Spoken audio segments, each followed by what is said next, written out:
Hey, what's up guys? It is Sunday afternoon. It's a day that started out as a very rainy, kind of yucky day.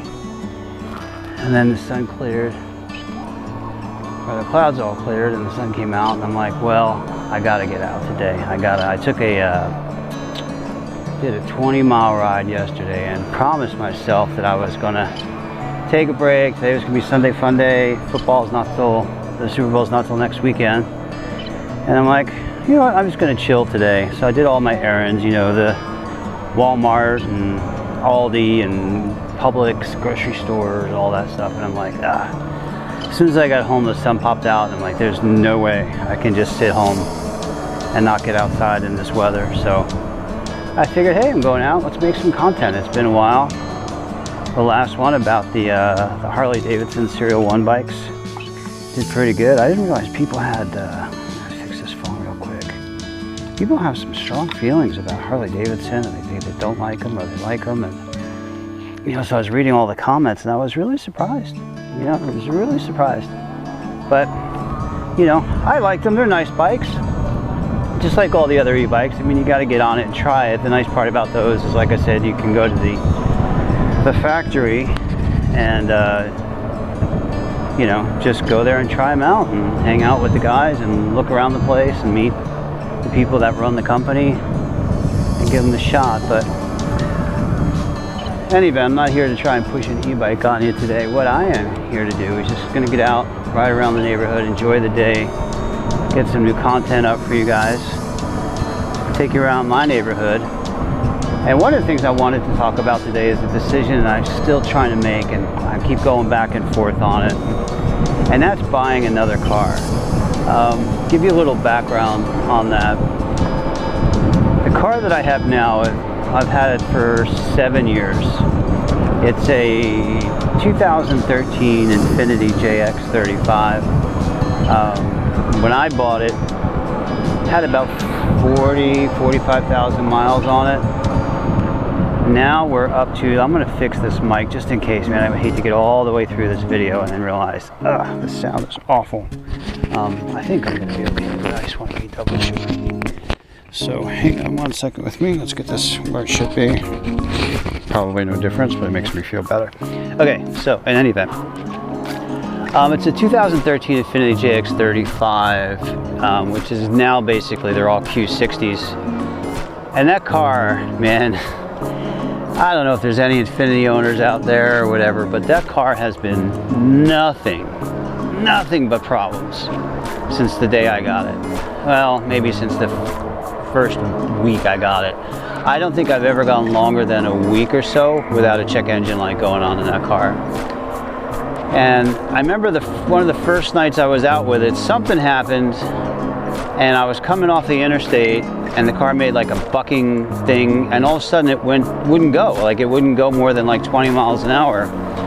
And that was my first encounter with something called limp mode. I guess apparently if something goes wrong with your car, it goes into this limp mode thing to at least try to get you home or get you somewhere safe. I was like, what the hell is this? So I got the thing home, and you know, it was only fortunately about 5 minutes from home, and it was late at night. I'm like, I'll just deal with it tomorrow. So I didn't know what it was, and the next day I went out. I'm like, okay, I'm gonna have to deal with this car now. And so I went out, started it up, and it was running fine. I'm like, what the hell? I drove it around the neighborhood. It's like nothing ever happened with it. But it's a constant series of things like that with this car. And like I said, now I've got, I think it's 207,000 miles on it. So yeah, I drive a lot. There's a lot of trips to Disney World from where I live, which is about maybe 175 miles, something like that. Hey guys. And so that was one of the reasons why I wanted that car 7 years ago. My kids were so young. It had 3 rows.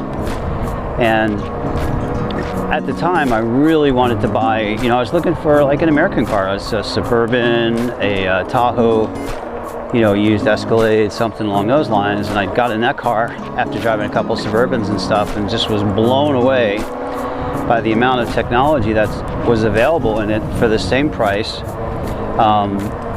as the American cars, which looked like they were, 10 years behind in terms of technology on their cars. So I'm like, all right, didn't do any research. It was like just one of those things like, I need a car, I'm just gonna buy it. Prior to that, I had a Lexus RX 450h, which was the hybrid, and it got up to like 180,000 miles, and I'm like, I never keep cars past like 100,000 miles. I figured the car's, you know, just were never gonna last that long, and I was surprised. And that car just kept running and running. I never had any problems with it. Had it for like 5 years. I mean, Lexus are just, that Lexus RX is probably the best SUV ever made, the most dependable, just totally problem-free car. And I just got to the point where I was like, man, this thing's got a lot of miles. Eventually something's gonna break on it. And nothing ever did, but I'm like, let me just get rid of it to be safe. So I just threw an ad up on, I think it was like Facebook Marketplace or something like that. I'm like, hey, $5,000, which I felt was fair. You know, my payoff on it was like $2,500, so I just paid it off so I could have the title and stuff in my hand. So I paid it off, sold that, and I was like, okay, well now I gotta get a car.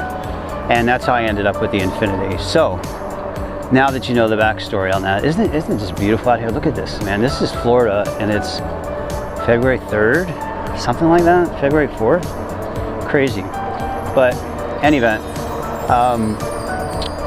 so it's just been a series of non-stop things. I was like, well, let me at least get myself an aftermarket warranty, because I could kind of feel like, all right, this is going to be a problem. And I'm glad that I did. I think I paid $4,500 for the aftermarket warranty. It was through Fidelity Warranty Services, which is a part of the like Jim Moran group or something like that. But I had gone through one other warranty called CarShield, because I saw the commercials and I heard them on the radio. I'm like, okay, cool. And those dudes didn't pay anything. Like, you put it in for even like the most basic repair, and they're like, nope, not covered. No, it's not covered. Or no, this doesn't actually have to do with this. That has something to do with something else that's not related to anything we cover. So they're a big scam. So if you ever need an aftermarket warranty, stay as far away as possible from CarShield, because you'll never see your money again. And again, like I said, I went with Fidelity Warranty. The dealership told me that, hey, just get Fidelity. The local guy, the mechanic shops tell me get Fidelity. They pay the claims. They never give you any problems. So I went with them. Never had any problems with them, ever, ever, ever. And the first thing that comes up, the transmission. So those cars are known for their crappy CVT transmissions, which I was not aware of at the time. After joining, buying the car, then joining the Facebook group and kind of researching about it, I'm like, well, it's sort of too late now, but it was covered under warranty. And so I bring it to the dealer. The dealer had it literally for like 2 weeks, maybe 3, which I didn't mind too much, because they give you a brand new car to drive with Infiniti, which is nice.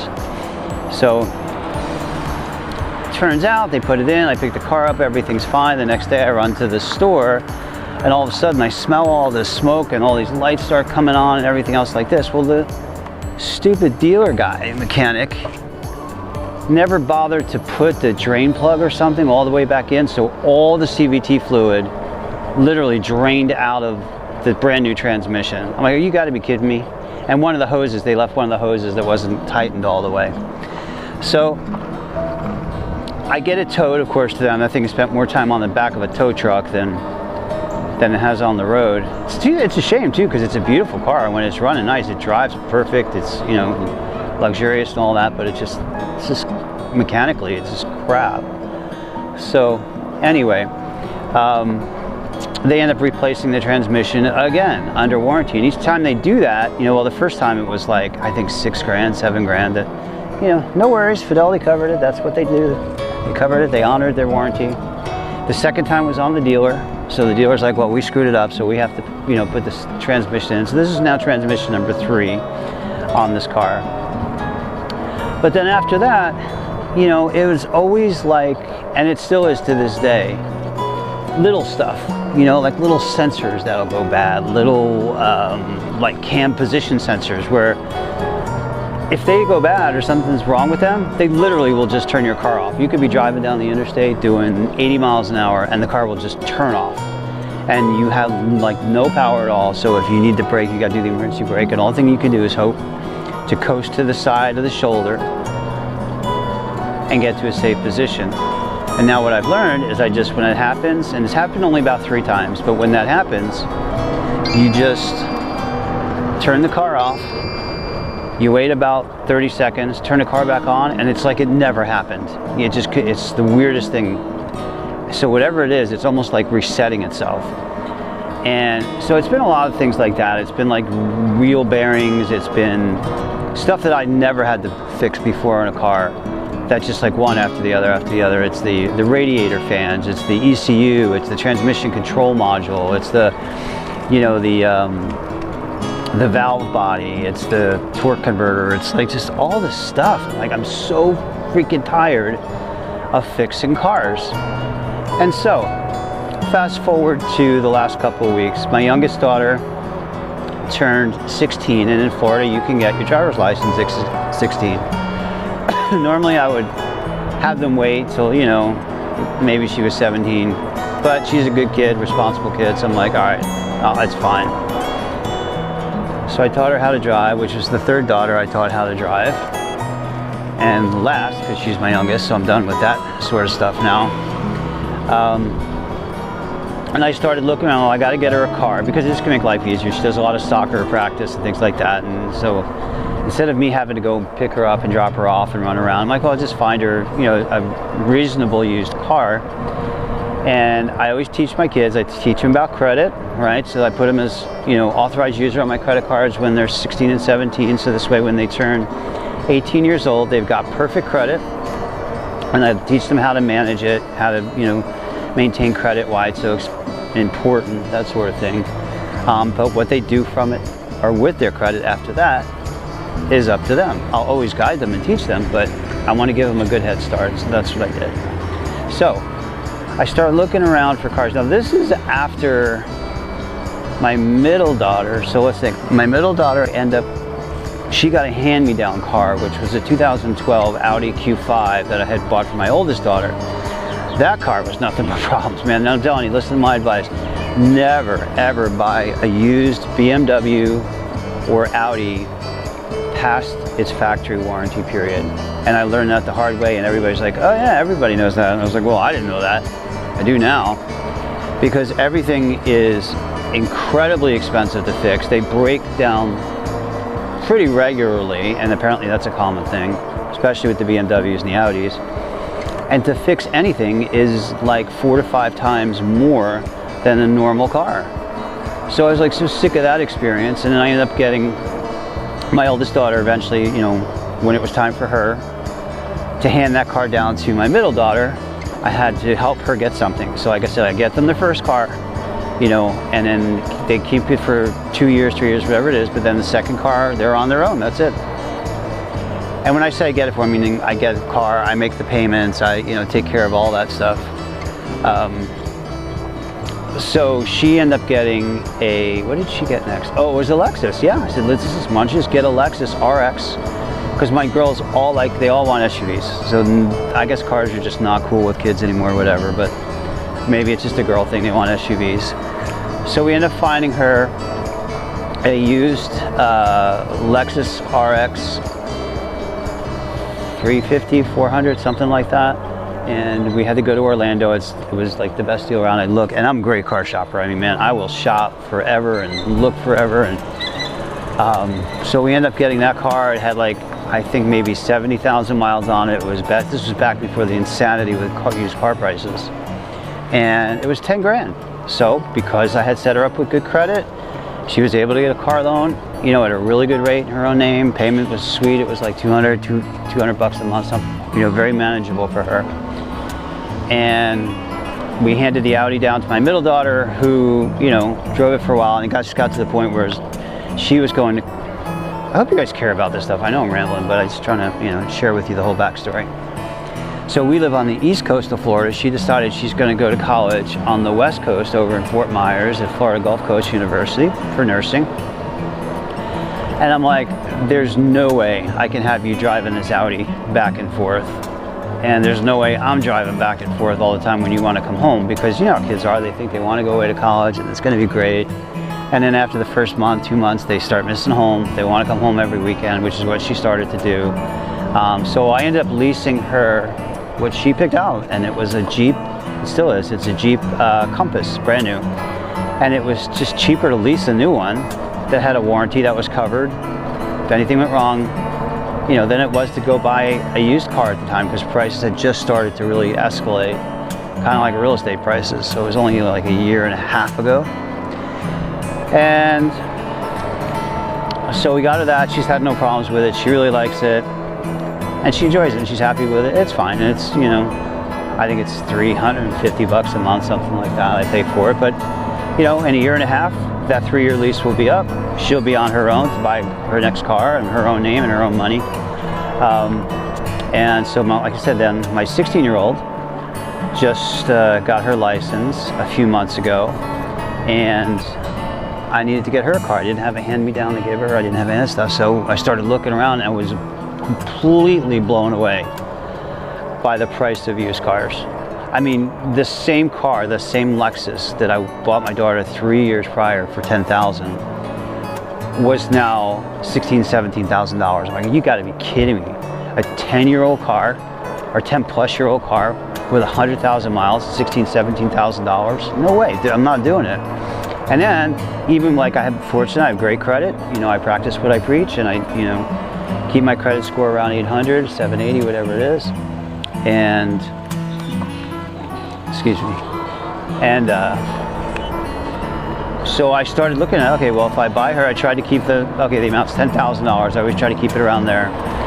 And, the interest rates, even with great credit on a car loan, was still going to be pushing 9% from my credit union, which is Navy Federal, and from all the other places I found. I'm like, well, wait, if I do the math, I couldn't even find anything halfway respectable, safe, and dependable in that price range. So, look, you have kids, especially if you have daughters, you understand, you don't want them on the side of the road, broken down, somewhere in the dark, at 10 o'clock at night, whatever, they're coming out home from soccer practice at 9:30 or something. So the payment on a used car, which would have been well, yeah, maybe, I mean, it's not new, but anything halfway decent, you're pushing 20 grand again, would have been the same or more actually than just going to lease a new car. So I'm like, well, okay, at the end of the day, it's what is that payment? Because it's a lease, I don't really care about residual value at the end because I'm not buying the car. So we end up getting her the first car she test drove, right? So, and the story is that my oldest daughter eventually got rid of her Lexus. She wanted something else, and we went to see a used vehicle. I don't remember what it was, but it was at a Mazda dealership. And I'm like, Mazda? I never thought twice about Mazda as a brand. They just kind of like always, I don't know, just like Mazda, whatever. And so we ended up going to the Mazda dealership. She couldn't find something used, and she ended up, that she liked there, that there were a couple used Mazda CX-5s. And the guy was like, well, hey, why don't you just take a look at one of these, take it for a test drive. We took it for a test drive. I was blown away. I was like, man, what a nice car. Like, I just never would have thought of Mazda. And she's had that car for probably a year, maybe 2 now. And she's the type of kid that's like constantly driving. Like I said, we live in South Florida. She's like, oh, I'm going to Tennessee for the weekend, or oh, I'm going to Georgia, or whatever. She's just an adventurous kid. Kind of like I used to be when I was her age at 20, what is she, 23 now. So she drives the crap out of the car.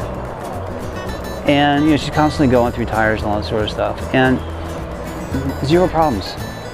Never breaks down, no issues, no nothing. It's just been absolutely, completely 100% dependable. I'm so impressed with Mazda. And then I start kind of looking around. I'm like, yeah, everybody I see driving these CX-5s, they're all like, it's the same sort of demographic. It's the younger females, students, that sort of thing. And I'm like, okay, now I get it. And I start doing some research, and their dependability rating is really high. So I'm like, okay, good. And she's had it. So when it was time for my 16-year-old to get a car, because quite frankly, it's just time. When it's time, it's time. And, I don't want to drive for soccer practice. I've been doing all that stuff for like a decade between all the kids.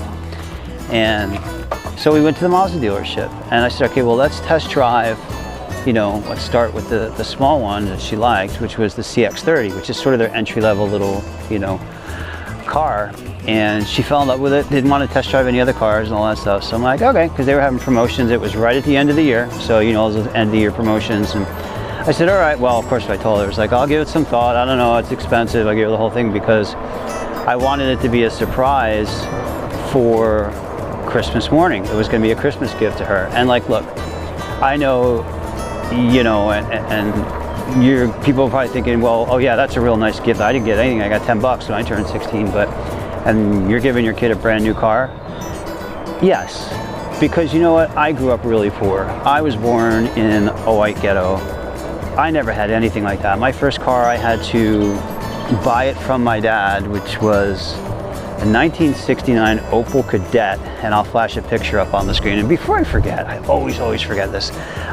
If you guys could just take a minute to like and subscribe, it really helps. I think what they call it, the algorithm, you know, to try and get the channel moving, and I would appreciate that. But in any event, so I had to, that's where my first car came from. And I was like, you know what, how many opportunities do you get to be able to do something like that? Because I could go broke next month. And so I'm like, you know what, screw it, I'm gonna do it, and just, you know, this will be something that will set a standard, and she'll know, okay, so if I want to stay in the standard of having a new car, a nice car, I have to work hard, I have to earn money. And besides, I mean, she's just like one of those kids that's like involved in every activity at school, straight A's, honor roll student, you know, so she certainly deserves it. There's no question about that.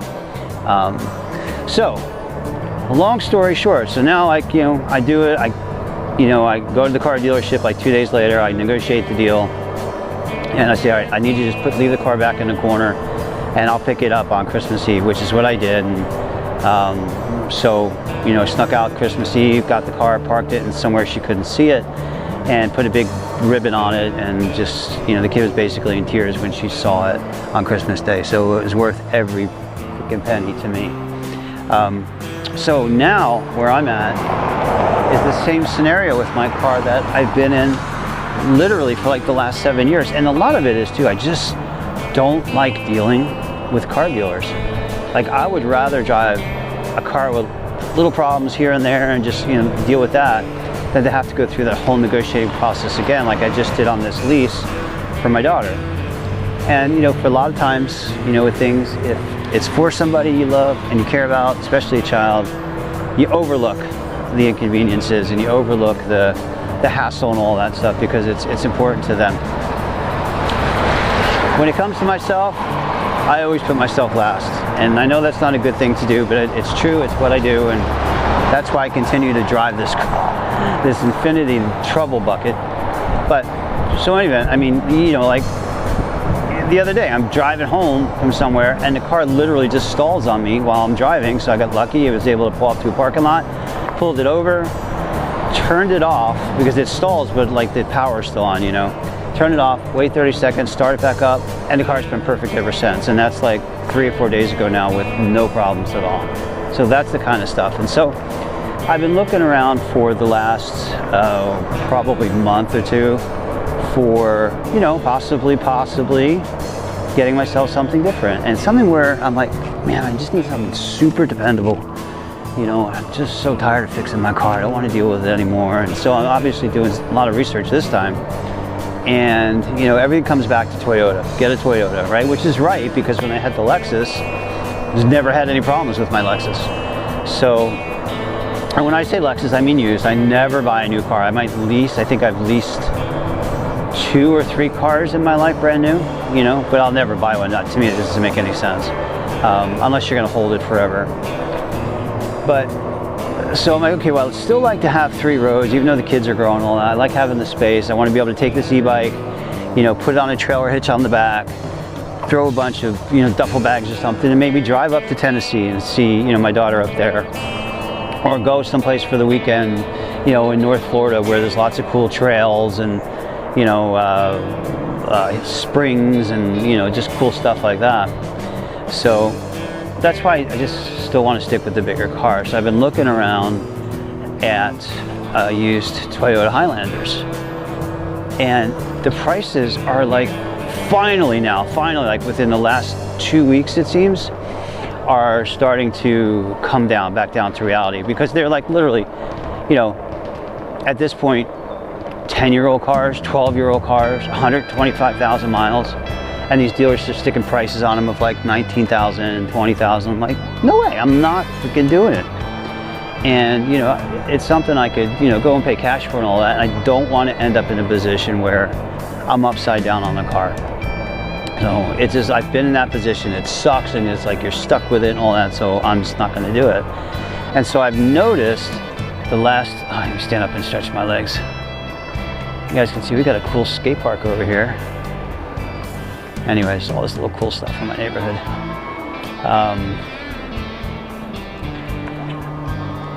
Because when I start doing, like, well, okay, do I want to, you know, this is another question I have, like, do I take the 15 grand, you know, out of my investments and pay cash for the car, or is that stupid? Should I just, you know, finance the thing and use other people's money? Oh, that's one of those Serrans. Aren't they awesome? This thing's cool. We got a couple of those in our neighborhood. So I guess I could figure all that stuff out later. But in any event, as through the process, and it's amazing what you can find on YouTube and the channels you get addicted to or start watching. I've started watching a couple of these used car channels. One is called Car Questions Answered, and that dude's pretty cool. I can't remember his name. And then the other one is Flying Wheels, and I think his name is Craig. And shout out to Craig at Flying Wheels, and the other dude who I can't remember at Car Questions Answered, but I love it. Love those channels, guys. Good job. But it's like funny, the crap that you can sit and watch for like, you know, hours. It's like, okay, they're going to car auction. Cool, I'll watch that. You know, or I'm gonna talk about used cars. I'm like, okay, I'll watch that. But I'm starting to learn a lot about, you know, like the wholesale prices and what they're doing in, you know, the auctions and how those prices are trending. And as of right now, those prices have been trending down 53% from where they've been. So that's starting to translate to retail, right? So retail may not see a 50% drop, but so far they're starting to come down, you know, 10,000, not 10,000, like a couple $1,000s on this one particular Highlander, which I really like. It's a 2015 limited. It's got about 105,000 miles on it, and they started at $19,000, which is just ridiculous. And I made him an offer. You know, I didn't even go see the car. I'm like, look, I'm not coming down.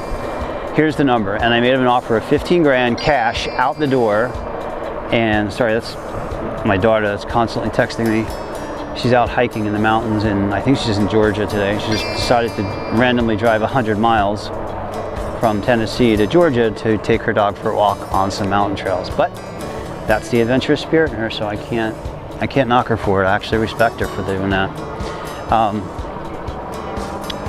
So I go on like Car Gurus and Auto Trader and things like that, and I save these cars, and, you know, I keep getting price updates, and you see, okay, hey, your prices come down 3,000. You know, the prices come down 2,000 on all these different cars. There's these huge markups that they tried to initially get away with, and these cars are just sitting. They can't sell them. These cars have been there like 3 months, 4 months, you know. So I'm kind of waiting right now as to, you know, what to do. How, you know, are they going to come down more? Should I wait? Should I just go ahead and start making a move now? But everything that I watched from Craig and from, you know, Flying Wheels Guy and Car Questions Answered, CQA. Oh yeah, there's Zach and then his dad Zevska at Car Edge, right? So the Car Edge channel, I definitely recommend you watch those. Those guys are good. You know, learn a lot from them. You know, say don't buy a car right now. It's you gotta wait. Things are going to continue to come down in price. So I believe that to be true, and that's sort of where I'm waiting on. So we'll wait and see. I mean, I think I've got, you know, I'd like to now sort of change my expectations a little bit. I'm like, well, okay, if I can get that car and get out the door for about 12 grand, I'm good. You know, I'll write the check, just pay for the car, and especially if it's a Toyota with 100,000 miles, it's going to last a long time, a really long time. And you know, the best way to figure that sort of thing out, I've learned, is I'll like go on Auto Trader or Car Gurus or Cars.com, whatever it is. And this is our little downtown. I've taken you guys through here before. changes it up a little bit.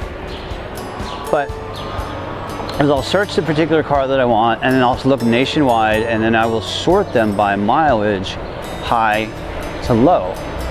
And that gives you sort of a perspective of, you know, what's the highest mileage around on that particular type of car.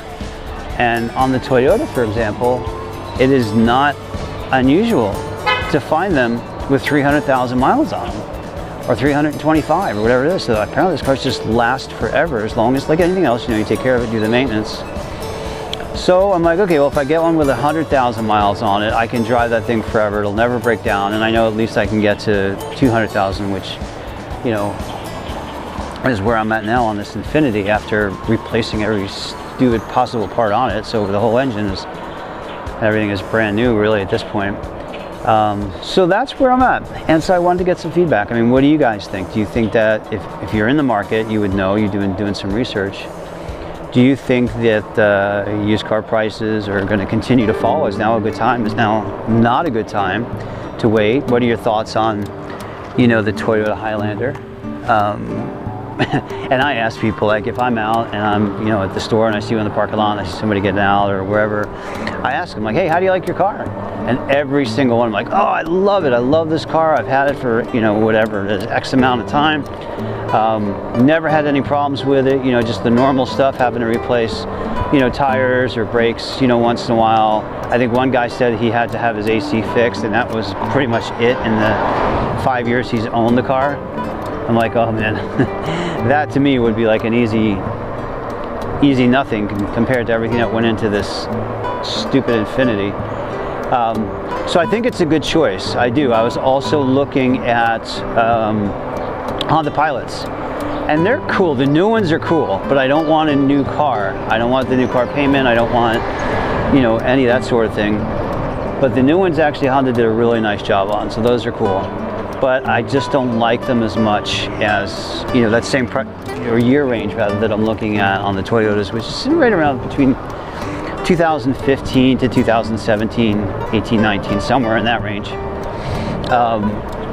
But if you haven't seen it yet too, you take a look at the 2024 Hyundai Santa Fe. I think that's the one I was just looking at. Man, they just changed that car to completely redesigned it, and honestly, it's everything else that, you know, a lot of what Hyundai does is just basically just blatantly rip off other car manufacturers. You know, they do. It is what it is. And but this one looks just like a car that I really wanted, which is the Land Rover Defender. And so those are just now starting to pop up in dealerships. So I'm waiting to see if they run any kind of leasing things. I may, if they have a decent promotion, consider leasing one of those. But I don't really want to do that because I'm paying for two daughters' cars right now. So I'm about, okay, so with my 16-year-old in the Mazda, everybody's like, dude, don't put any money down. It's better to have a little higher car payment than give them $3,000 or $4,000 or $5,000 in cash. So I did that.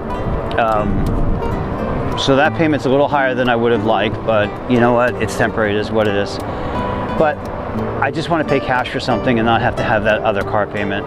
Even though it may be smarter to just leave the money invested, draw out, you know, X amount of dollars each month for the payment while the other principal part of it continues to grow. Which I may do that as well. We'll see if I can set something up to that effect. But in any event, I wanted to, you know, get some feedback from you guys. What do you think? You know, what would you suggest? Those are the ones that I'm kind of looking at. You know, I can't bring myself at this point to get like a Suburban or a Tahoe, because when I look at, I go over there, they're gonna get mad if I go on the golf course. You know, the miles per gallon, right? So the Infiniti gets around 20, 21. The Highlander gets maybe 20, 21. So they're all kind of in that range. But a Suburban, Tahoe, a used Escalade, something like that, you know, those suckers are like 12, 13. A long time ago, I bought a brand new, or leased rather, a brand new Lincoln Navigator. And gosh, when was that? It had to be 2003, something like that. And I did it for tax purposes because at the time, I think it was any vehicle over 10,000 pounds was considered, or there was a tax loophole where they could be written off as farm equipment. So anyway, that's why I did that. But to get back to my point, the miles per gallon on that car, and this is not what the government tells you it is. This is what I was actually getting. So this is what, like, I would go, you know, and look at what is the car telling me it's getting, and it was literally 9. You know, around town, I was getting 9 miles to the gallon. So, you know, which I kind of knew or whatever, but you know, it is what it is. I took the tax deduction. It worked out well. Here, hopefully you guys can see this. But once the lease was up, you know, I got rid of it. But in any event, so that's kind of where I'm at right now. You know, it's like, but on the other side of it, and this is where I keep struggling with my decision. So as a reminder, the Infiniti has 207,000 miles on it.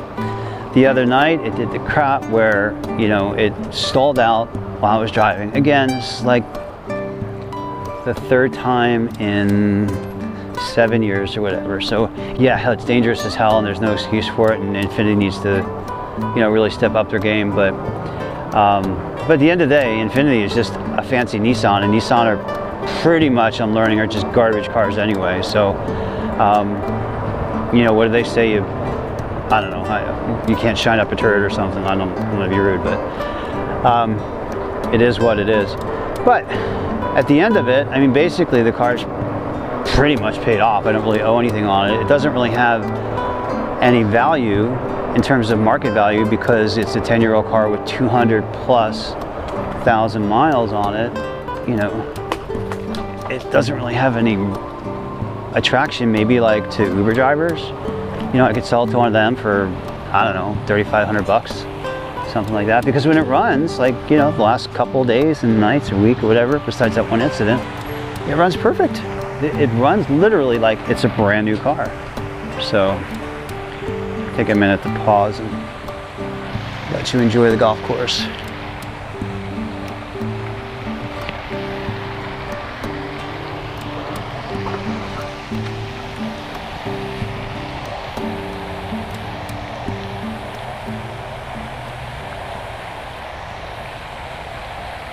Florida in February. All right, let's move on.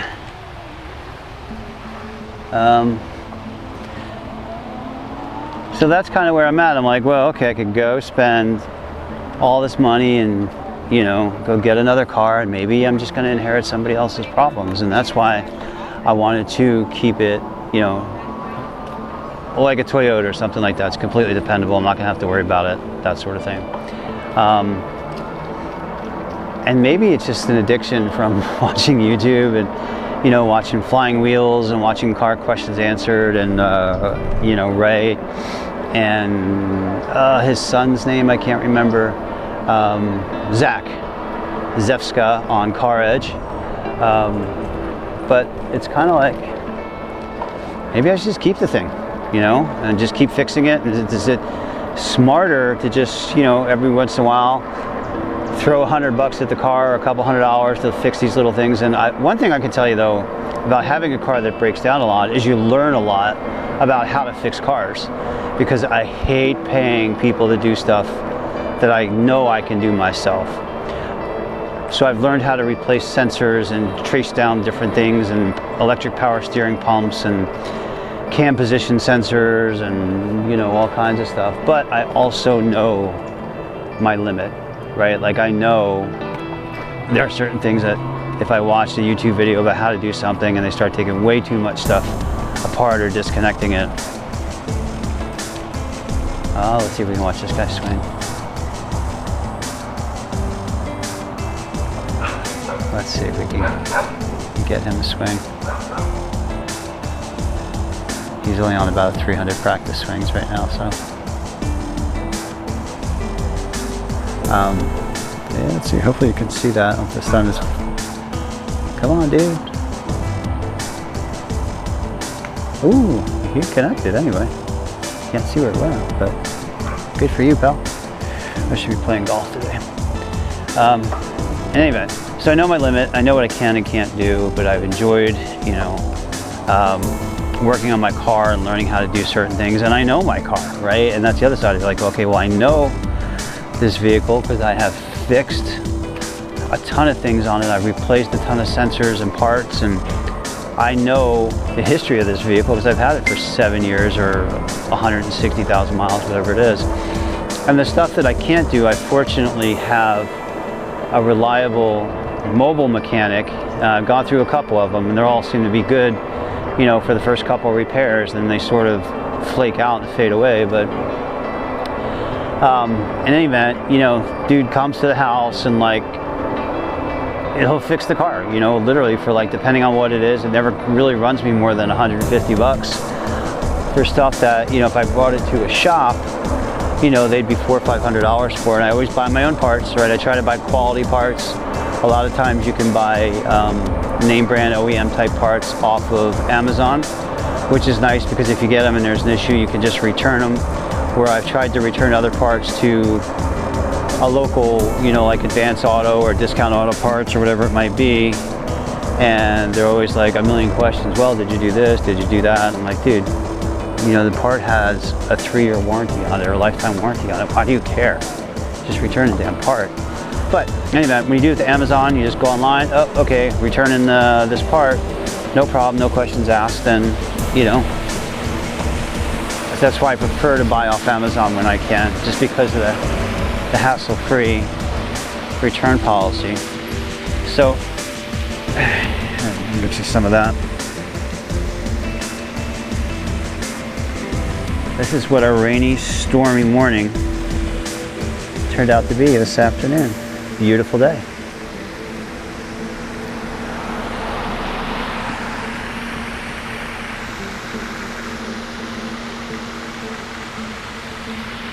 And I don't think I'm going to edit much. Oh my God, I've been at this 42 minutes now. Look at that. See, can you see that? That's the Relive app. I love that because it'll put a whole map and all that stuff, and I'll probably open the video with that. So, anyway, help me out with my dilemma, man. I need to kind of figure out what to do. Do I just keep the car and just sort of fix the little things here and there as it breaks? It's, you know, I mean, I only owe $2 grand on it or something like that. You know, the dealer wants one trade that I talked to him about, they were like, well, we can give you 500 bucks for it. I'm like, dude, for 500 bucks, it doesn't even make sense. Like, why would I not just keep this car as a backup car? And so I'm not in the same position as I used to be, because if I need a car, I've got, you know, both my daughters, still youngest, still live at home. Both have brand new cars, the Jeep and now the Mazda.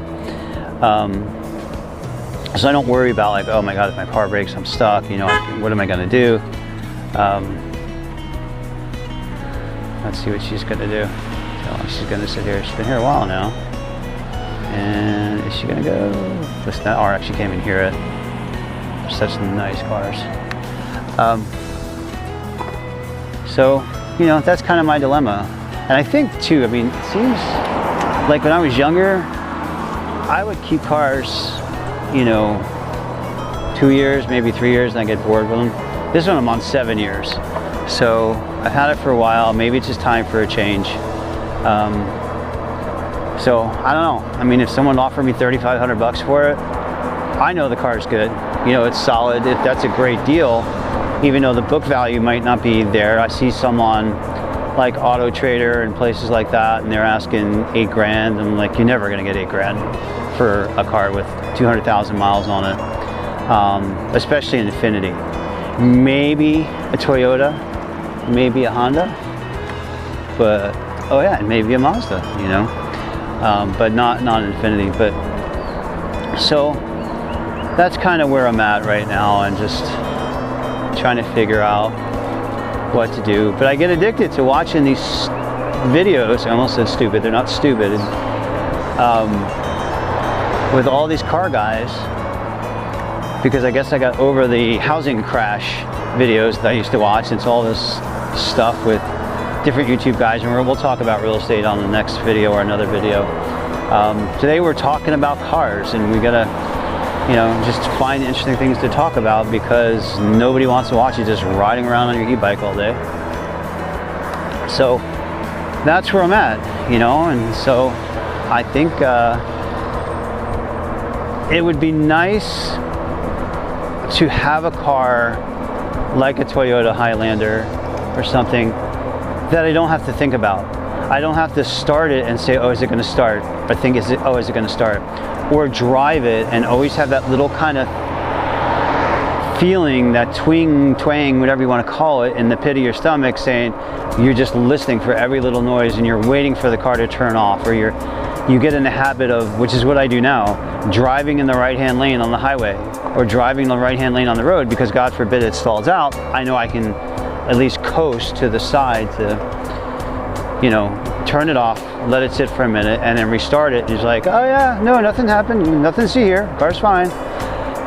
When the thing just literally stalls on you.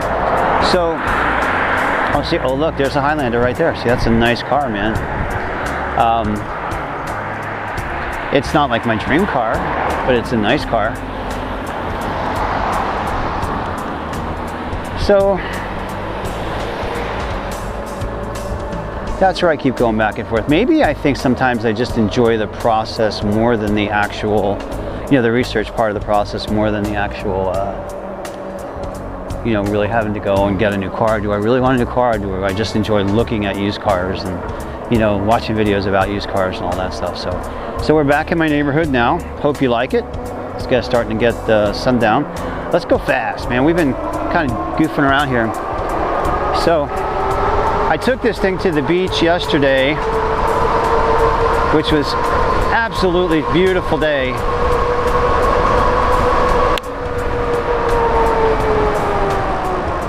And then we had a storm move through early this morning. Hopefully, I don't know if you guys can see the speedometer or not, but yesterday I put in 20 miles. Today we're up to 8.8, 47 minutes. I'm sorry, I know this is a long video, but yeah, there you go, 33.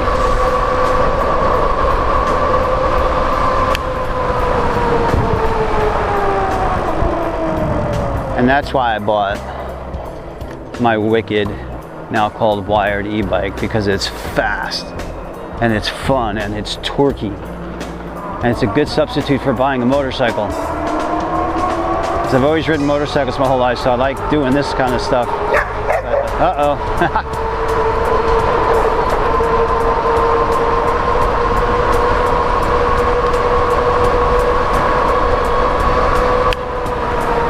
Love it. Love it, love it.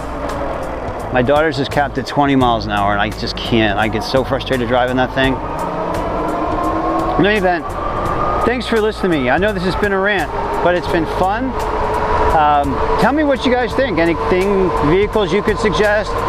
Should I just keep the car I have and throw a couple dollars into it here and there and just keep it until, you know, something serious goes with it where it's no longer worth it? Woohoo! Or just go ahead and get rid of it and get something new and start over. I don't know. Either way, it's a tough decision, but we just keep going on with it, and I'm sure whatever will happen, we'll figure it out. But I've been rambling on long enough. 50 minutes. Oh, I'm trying to cut this down. So you can see what I'm talking about. That's the Infiniti. That's the Mazda. My kid's driving beautiful new cars, and I'm driving, it's beautiful, but it's just old, man, it's a pain. So I'm back home. Let me know your thoughts. Thumbs up, like, subscribe. Thanks for listening to my rant. And this is Kevin from What's Kevin Doing? And I'll talk to you soon. Bye.